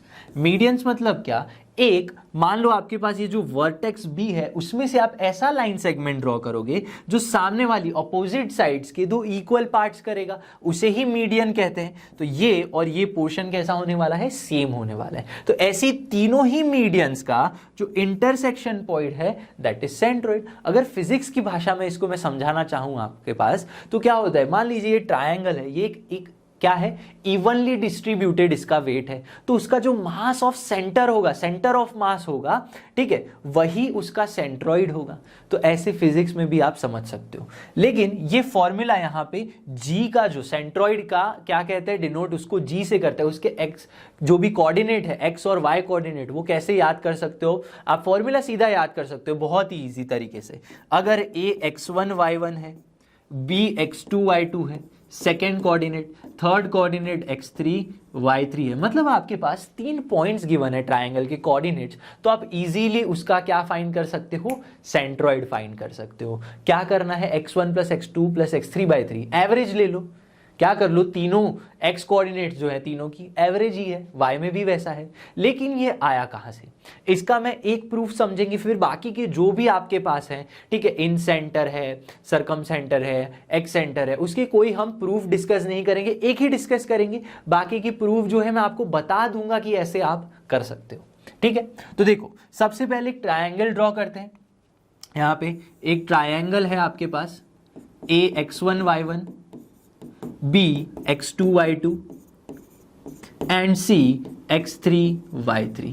Yes, clear बात है। अब मीडियंस की बात है तो मीडियन इस तरह से आएगी यहां पे, यानी ये क्या हो गया, मिड पॉइंट हो गया, यानी जो रेशियो है दैट इज 1:1 वाला रेशियो है, यानी ये क्या हो गया, let's say this point is D, तो डी के जो कोऑर्डिनेट्स है वो क्या होने वाले हैं, इन दोनों बी और सी का मिड पॉइंट। मिड पॉइंट की तो फॉर्मूला पता है, x2 प्लस x3/2, मतलब x1 plus x2/2, y1 plus y2/2, लेकिन यहां पे जो भी नाम है हम वही लिखेंगे, y2 प्लस y3/2। तो ये हो गया आपके d के कोऑर्डिनेट्स, ये क्या हो गए, d के कोऑर्डिनेट्स। मुझे क्या फाइंड करना है, मुझे तो यहां पे कोई क्या होगा, सेंट्रॉइड जो g होगा वो फाइंड करना है।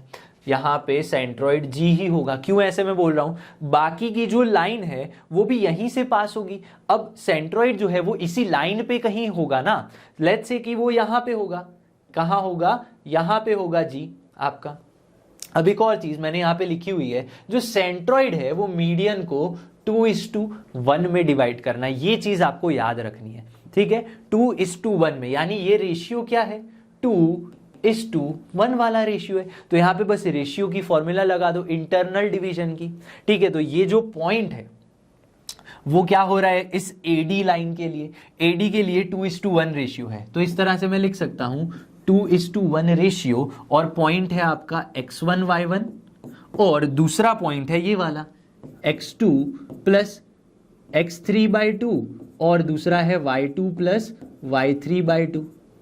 इन दोनों के लिए इस रेशियो का यूज करके मुझे ये G पॉइंट निकालना है, तो इजीली कर सकते हो। तो 2 टाइम्स यहां पे क्या लगोगे, बस सीधा सीधा आप फॉर्मूला लगा दोगे, सेक्शन फॉर्मूला, यहां पे आपका कोई पॉइंट G है जो मिल जाएगा आपको। तो 2 times x2 plus x3/2, yes, plus में समझना mx2 प्लस nx1, तो 1 इंटू x1, 1 इंटू x1 क्या हो जाएगा यहां पे, x1 हो गया। यस, बिल्कुल सही बात है। अब देखो यहां पे क्या होगा, समझना बड़े ध्यान से, 2 पॉइंट्स हैं, यहां पे क्या हो रहा है, एकदम क्लियर से समझना मैं क्या बोलना चाह रहा हूं।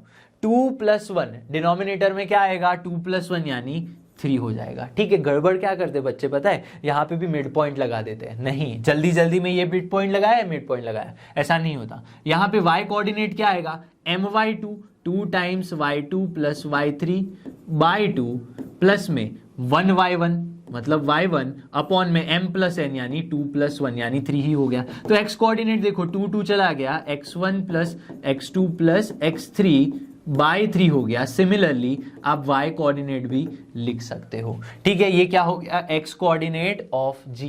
तो क्लियरली मैं देख सकता हूं x1 x2 x3, सिमिलरली वहां पे भी वही आएगा। तो आपको क्या मिल गए यहाँ पे, कोऑर्डिनेट्स मिल गए किसके, यस सेंट्रॉइड के। अब क्वेश्चंस कैसे पूछे जाते हैं यहाँ से, क्या क्वेश्चंस में मुझे बोल दिया जाएगा भाई तीनों ही आपके पास पॉइंट है, सेंट्रॉइड फाइंड कर लो। ये तो बहुत ही इजी क्वेश्चन हो गया, आपको बस x कोऑर्डिनेट को ऐड करके डिवाइड बाय 3 करना है। तो ऐसे क्वेश्चन नहीं बनते, क्वेश्चन जो बनते हैं वो अब हम सॉल्व करेंगे। तो देखो सेंट्रॉइड के ऊपर से हमने यहाँ पे जेईई मेंस का, डायरेक्ट जेईई मेंस का क्वेश्चन लिया है। बहुत सिंपल क्वेश्चन करके कोई मतलब नहीं है। ठीक है, देखो a vertex of a triangle is 1,1 and the midpoints of two sides through is this vertex. इसका मतलब ये मैंने बताया आपको, हर बार जब भी आप ऐसे क्वेश्चन सॉल्व कर रहे हो, ड्रॉ द फिगर।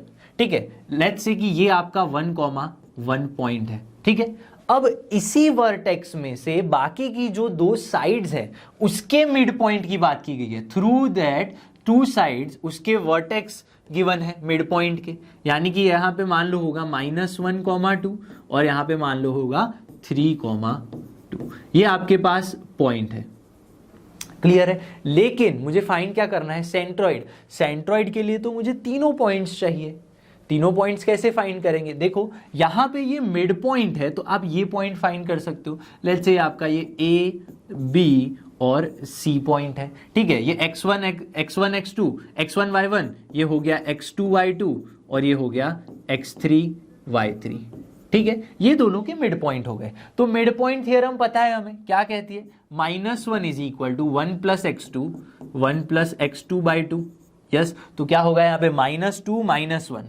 ठीक है, तो x2 की वैल्यू क्या आ गई मेरे पास, यहाँ पे हो गई -3। सिमिलरली मैं y की वैल्यू भी फाइंड कर सकता हूँ, यानी y2 मुझे मिलेगा यहाँ पे, देखो 1+, अब देखो यहाँ पे गड़बड़ क्या करते हैं, y2 लिख लेते हैं फिर 1 + 2/2 कर देते हैं। नहीं, देखो यहाँ पे क्या करना है, y2 की वैल्यू फाइंड करनी है। इसका मतलब ये आप 2 को मल्टीप्लाई करोगे 2 के साथ यानी 4 और -1 कर दोगे तो अल्टीमेटली आपको 3 मिलेगा। मतलब ये पॉइंट क्या आ गया, -3,3। ठीक है, जैसे मैंने ये मिड पॉइंट लगाया वैसे ही y2 के लिए आप लगाओगे तो +3 आ जाएगा। ठीक है, तो ये मिल गया। इसी तरह x3 y3 फाइंड करो। चलो क्या हो जाएगा, यहाँ पे x3 है तो अल्टीमेटली चलो यूज ही कर लेते हैं, 1 + x3 अपॉन में 2 is equal to mid point क्या है, x के लिए 3 है। सिमिलरली यहां पे भी गलती ना हो इसलिए 1 + y3 upon 2 is equal to 2 हो गया। तो 3 2 6 -1 5 हो गया, तो x3 की वैल्यू क्या आ गई,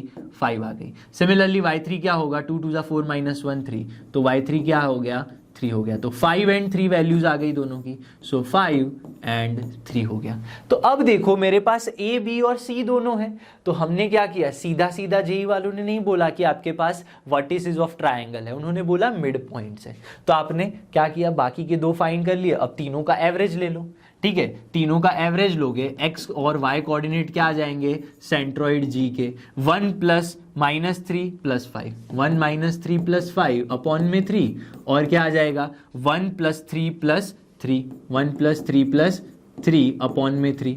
तो देखो क्या हो जाएगा यहाँ पे, 5 + 1 6 - 3 3/3 1 हो गया और 7/3 हो गया। तो सेंट्रॉइड देखो क्या आ रहा है मेरे पास, 1, 7/3। क्या ऐसा ऑप्शन है, yes, option D is my answer. ठीक है, तो आपको सीधा सीधा ना पूछ के थोड़ा सा ऐसे जेईई में पूछा जाता है, थोड़ा सा टेढ़ा करके पूछा जाता है क्वेश्चन को। सेकंड है हमारे पास इन सेंटर। सबसे पहले पढ़ा सेंट्रॉइड, इन सेंटर क्या है, in centre is nothing but जो ट्रायंगल के point of intersection of bisectors, किसके बाइसेक्टर, एंगल्स के बाइसेक्टर्स।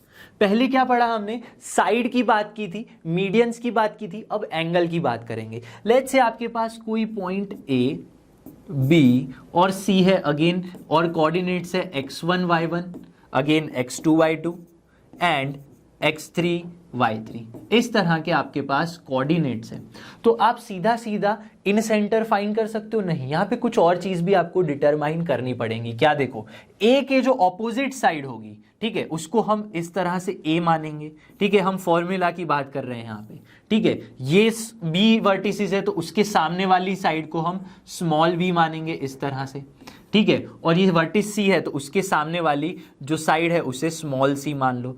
इस तरह से अगर सारी वैल्यूज है और ये बाइसेक्टर है, देखो तो ये 1 है, ये 1 है, यहाँ पे मैं डबल कर रहा हूं तो ये एंगल बाइसेक्ट कर रहा है यहाँ से, और ये क्या हो रहा है, बाइसेक्टर हो रहा है। यानी तीनों वर्टिसेस पे जो एंगल है यहाँ पे मैं क्या कर रहा हूं, यस, बाइसेक्टर ऑफ एंगल निकाल रहा हूं।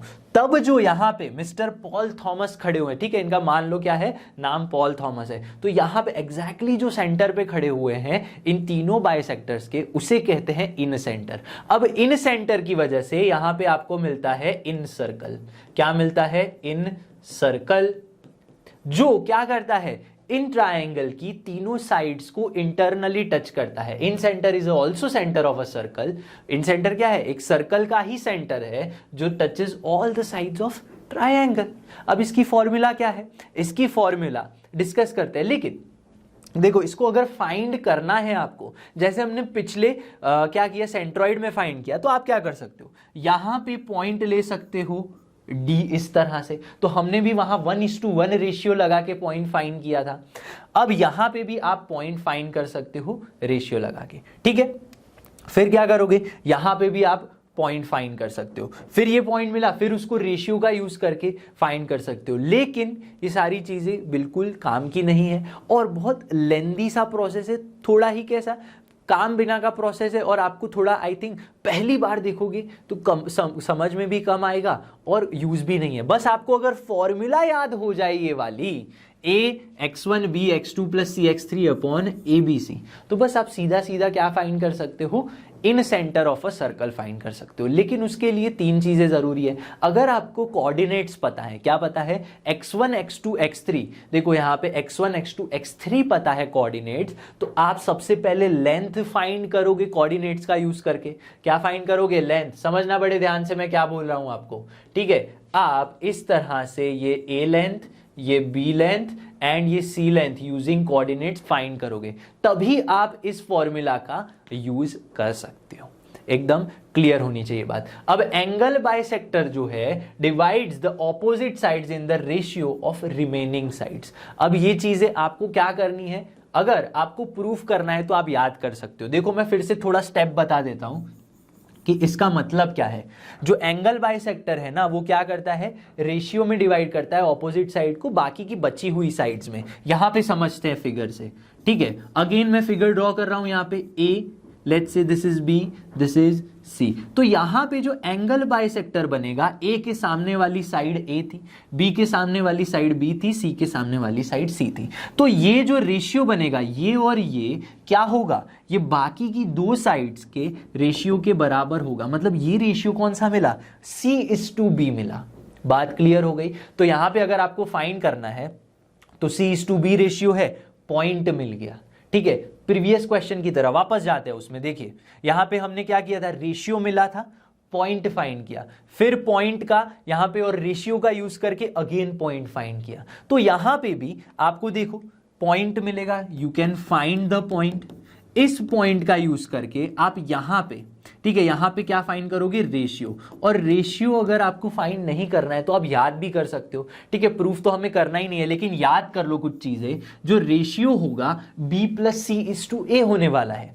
मतलब आप ये साइड ले रहे हो, ठीक है, यानी जो बाइसेक्टर ले रहे हो उसके ऑपोजिट वाली साइड क्या होगी, देखो ये इसका जो रेशियो है इस फ्रंट लाइन का, अगर मैं इसको अलग से ड्रॉ करना चाहूं, ठीक है, ये ए साइड है, यहां पे कौन सी साइड है, ये बी, और यहां पे मान लो ये पॉइंट डी है। तो ये जो रेशियो होगा क्या होगा, b + c:a होने वाला है। मतलब ए के सामने वाली साइड को आपको नीचे रखना है, बाकी की जो अदर साइड है आपके पास b और c, उनका ऐड करना है। अगर मैं इसका रेशियो निकालना चाहूं तो क्या होगा, c + a:b। समझ रहे हो मैं क्या बोल रहा हूं। यहां से मैं रेशियो निकालना चाहूं तो इस लाइन का जो रेशियो बनेगा, इमेजिन कर लो c + a:b बन जाएगा। देखो इसी तरह से मैं अगर यहां से रेशियो निकालना चाहूं तो बाकी की 2 साइड कौन सी है, b + a:, सी। तो इन सारे रेशियो का यूज कर लो, फिर अगेन सेक्शन फॉर्मूला लगा दो तो आपको इन सेंटर मिल जाएगा। लेकिन प्रूफ की जरूरत नहीं है, आप बस याद रखो। अब याद करने की टेक्निक क्या है,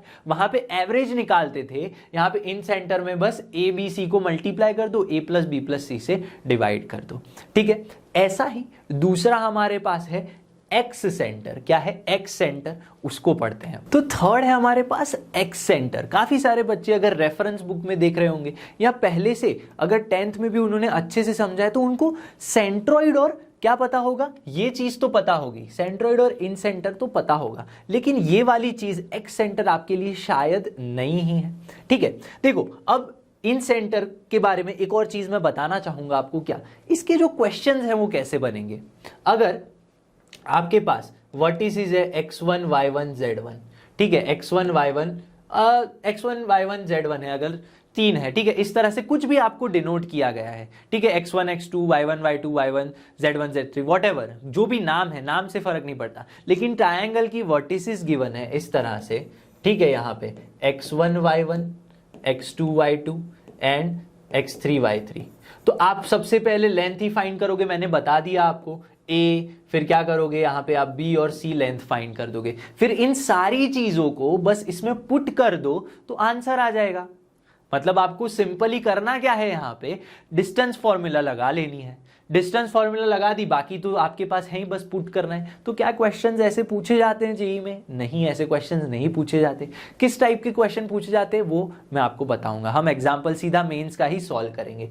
एक्स सेंटर में क्या फर्क है, यहां पे आपका जो सर्कल था वो इनसाइड लाई करता था, एक्स सेंटर में जो सर्कल है वो आउटसाइड लाई कर रहा है। देखो यहां पे क्या होता है, यहां पे समझते हैं, फिर एक और फिगर ड्रॉ करके समझाता हूं आपको। लेट्स से ये साइड BC है, ठीक है, उसके बाहर कोई सर्कल है, वो बाकी की दो एक्सटेंडेड साइड को, बाकी की दो जो साइड्स है उसको मैं एक्सटेंड कर दूं और इस BC को भी टच कर रहा है, तो उस सर्कल को कहते हैं एक्स सर्कल। ठीक है, वो इन सर्कल था, ये क्या है, एक्स सर्कल है। लेकिन इसकी डेफिनेशन आप ऐसे भी याद रख सकते हो, या फिर यहां पे मैंने लिखी है वैसे भी याद रख सकते हो। Excentre is a point of concurrency of two external angle bisector. पहले देखो इन सेंटर में क्या था, तीनों ही इंटरनल एंगल्स के हम बाइसेक्टर लेते थे। इसका बाइसेक्टर, सी का बाइसेक्टर और अगेन बी का बाइसेक्टर। यहां पे क्या होने वाला है, जो आपका ए है उसका बाइसेक्टर। एक और फिगर ड्रॉ करके समझते हैं। देखो यहां पे अगर यहां से मैं बाइसेक्टर ले लूं, ठीक है, यहां से बाइसेक्टर लूं और इस तरह से मैं सोचूं, एक्सटर्नल एंगल कौन सा बनेगा समझना बड़े ही ध्यान से। इसको हम थोड़ा एक्सटेंड कर लेते हैं। ठीक है, तो यहां पे आपका ए है, दिस इज योर बी। ठीक है, इसको भी एक्सटेंड कर लेते हैं इस तरह से। ये आपका पॉइंट क्या है, सी पॉइंट है। तो ये बी इंटरनल एंगल है, तो एक्सटर्नल एंगल ये होगा।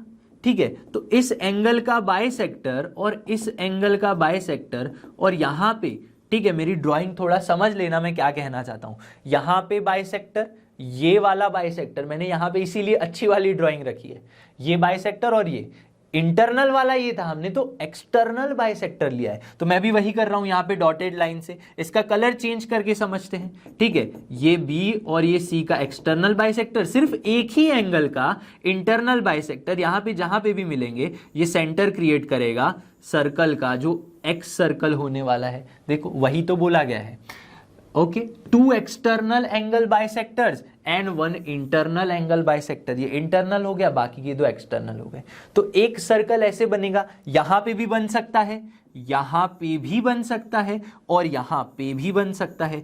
3 एक्स सर्कल और एक्स सेंटर आप क्रिएट कर सकते हो। ठीक है, जिसकी formula same copy paste in centre जैसी होने वाली है। प्रूफ की कोई जरूरत नहीं है, बिल्कुल टाइम वेस्ट नहीं करना है। ठीक है, बस आपको याद कर लेना है। ax1, अगर वो वाली फॉर्मूला याद है तो यहां पे बस माइनस लगा दो a के आगे। अब यहां पे माइनस b भी बनेगा, लेकिन कब बनेगा समझना, जो भी साइड है या फिर जो इंटरनल एंगल है, समझना मेरी बात ध्यान से, जो आप इंटरनल एंगल का बाइसेक्टर ले रहे हो, यहां पे मैंने a का बाइसेक्टर लिया है, जिसका पॉइंट होगा आपका x1 होने वाला है। ठीक है, यहां पे भी बता देता हूं। Let's say this is your x1 y1। तो फॉर्मूला में क्या चेंज है, a के लिए जो x1 है उसका कोऑर्डिनेट आपको बस नेगेटिव ले लेना है। ठीक है, सपोज मैंने यहां पे इससे बाइसेक्टर लिया, एंगल बी से इंटरनल बाइसेक्टर लिया और मेरा जो एक्स सेंटर है, एक्स सर्कल है, यहां क्रिएट हो रहा है, तो मेरी फॉर्मूला किस तरह से बनेगी मैं लिखता हूं, देखो ax1 माइनस का bx2 प्लस cx3 अपॉन में a माइनस बी प्लस सी। ठीक है, मतलब जिस एंगल का आप बाइसेक्टर ले रहे हो वो भी इंटरनल एंगल का, उसका जो कोएफिशिएंट है बस उसको माइनस रखना है, बाकी सब पॉजिटिव। और ये भी याद नहीं रखना है आपको, एक्चुअली बस इन सेंटर याद रखना है और ये माइनस प्लस वाला रूल याद रखना है। ठीक है, तो एग्जांपल्स देखते हैं यहाँ पे कैसे पूछे जाते हैं। क्वेश्चन नंबर 10 है हमारा आज का, जी मेंस 2013 में ही पूछा गया है एकदम। ठीक है, हमने सिंपल एग्जाम्पल नहीं लिया है, मैंने पहले ही बताया आपको कि ऐसे आपको 3 कोऑर्डिनेट्स दे दिए जाएंगे तीनों पॉइंट्स के। ठीक है, फिर आप लेंथ फाइंड करो और सीधा सीधा पुट कर दो, तो फिर तो क्या ही मतलब है। ठीक है, बहुत ही सिंपल क्वेश्चन हो गया, वो आपके बोर्ड के लिए ठीक है। ठीक है, लेकिन यहां पे जो क्वेश्चन बनते हैं थोड़े से अच्छे वाले क्वेश्चन बनते हैं। ठीक है, x coordinate of in centre, मतलब इन सेंटर के एक्स कोऑर्डिनेट की बात की गई है। ठीक है, देखो उसका आपको बस एक्स कोऑर्डिनेट ही फाइंड करना है। ऑफ द ट्रायंगल, वैसा triangle that has the coordinates of mid points of the sides. समझ में नहीं आया, समझो क्या कहना चाह रहा है। एक ट्रायंगल है जिसका एक्स सेंटर मान लो एक्स वाई है। ठीक है, इस तरह से आपके पास क्या है, एक ट्रायंगल है, let's say A B C, उसका कोई इन सेंटर है। ठीक है, एक्स कॉमा वाई उसके कोऑर्डिनेट है, लेकिन आपको ट्रायंगल के कोऑर्डिनेट्स नहीं गिवन है, ट्रायंगल की साइड्स के मिड पॉइंट्स के कोऑर्डिनेट्स गिवन है। देखो coordinates of mid points of sides, यानी 0,1। ठीक है, लेट्स से दिस इज 0,1 और क्या गिवन है 1,1 एंड 1,0, 1,1 एंड 1,0। बात क्लियर हो गई। ठीक है, आप कहीं पे भी लिख सकते हो। तो इस तरह से यहां पे मुझे मिड पॉइंट मिल गए, लेकिन मेरे पास ये वाले पॉइंट्स नहीं है, मुझे तो ट्रायंगल के पॉइंट्स चाहिए ना, अगर मुझे इन सेंटर फाइंड करना है तो कैसे मैं फाइंड कर सकता हूं यहां पे। देखो अगर मेरे पास मिड पॉइंट है तो मैं बाकी के 2 पॉइंट्स नहीं फाइंड कर सकता। मेरे पास अगर 2 पॉइंट होता तो मैं 3rd पॉइंट फाइंड कर लेता। तो इसके लिए क्या करेंगे, हम थोड़ा सा अच्छा लॉजिक लगाएंगे। यहां पे आपको ग्राफ ड्रॉ करना पड़ेगा। देखो ग्राफ ड्रॉ करना पड़ेगा। 0,1 पॉइंट कहां होगा, देखो 0,1 यहां पे कोई पॉइंट होगा। यस बिल्कुल सही बात है। ठीक है, दिस इज योर 0,1 वाला पॉइंट। देन 1,0, तो 1,0 यहां पे होगा, 1,0, 0,1 और क्या होने वाला है यहाँ पे 1,1, तो 1,1 वाला पॉइंट यहाँ पे होगा।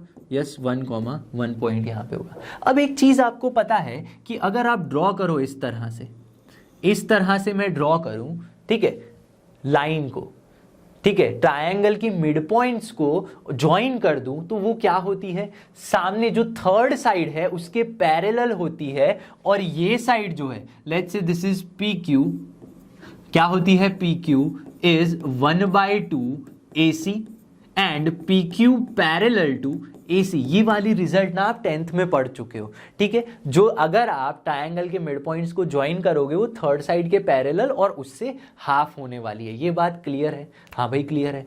तो यहां पे भी मैं ज्वाइन कर सकता हूं क्या, यस देखो 0,1 और 1,1 को ज्वाइन करते हैं, तो यहां पे देखो 0,1 और 1,1 को ज्वाइन कर लिया, तो इसके सामने कोई पैरेलल साइड होगी। यस इस तरह से मैं यहाँ पे पैरेलल साइड ले सकता हूं जो मेरे पॉइंट को कंटेन कर रही हो 1,0 को। यस 1,0 को कंटेन करती हुई इससे पैरेलल साइड यहाँ पे मिलेगी। अगर इसकी लेंथ देखो क्या है 1 है, देखो ये क्या है 1 लेंथ है, तो इसकी सामने जो पैरेलल साइड जो मैं क्रिएट करना चाहता हूं, मेरा जो एक्चुअल ट्रायंगल है उसकी डबल होने वाली है। तो यहाँ पे ये जो यहाँ पे लेंथ मिलेगी वो डबल होगी। मतलब ये मैंने एक ट्रायंगल क्रिएट कर लिया तो उसके सामने पैरेलल साइड हो गई। ये पॉइंट क्या होगा 2,0 होने वाला है। यस बिल्कुल सही, क्योंकि ये मिड पॉइंट है तो इस साइड भी सेम लेंथ, इस साइड भी सेम लेंथ। तो यहां पे मैं बड़ा वाला ट्रायंगल क्रिएट करना चाहता हूं, ये छोटा ट्रायंगल था इस तरह से। ठीक है, तो देखो अब यहां पे इसके पैरेलल एक और साइड होगी, तो ये लेंथ 1 है, तो यहां पे आपको क्या लेंथ मिलेगी 0,2 लेंथ मिलेगी। ठीक है, और यहां पे देखो बाकी जो साइड बची वो यहां से आप ज्वाइन कर सकते हो। तो अल्टीमेटली जो मेरा ओरिजिनल ट्रायंगल है वो ये रेड वाला ट्रायंगल है। क्या है, रेड वाला ट्रायंगल, जिसका नाम हम लिख लेते हैं ए, बी और सी। ठीक है, तो नाम नहीं लिखेंगे तो भी चल जाएगा, लेकिन अब मुझे क्या पता होना चाहिए, अगर मुझे इन सेंटर फाइंड करना है तो देखो फॉर्मूला में चले जाते हैं वापस।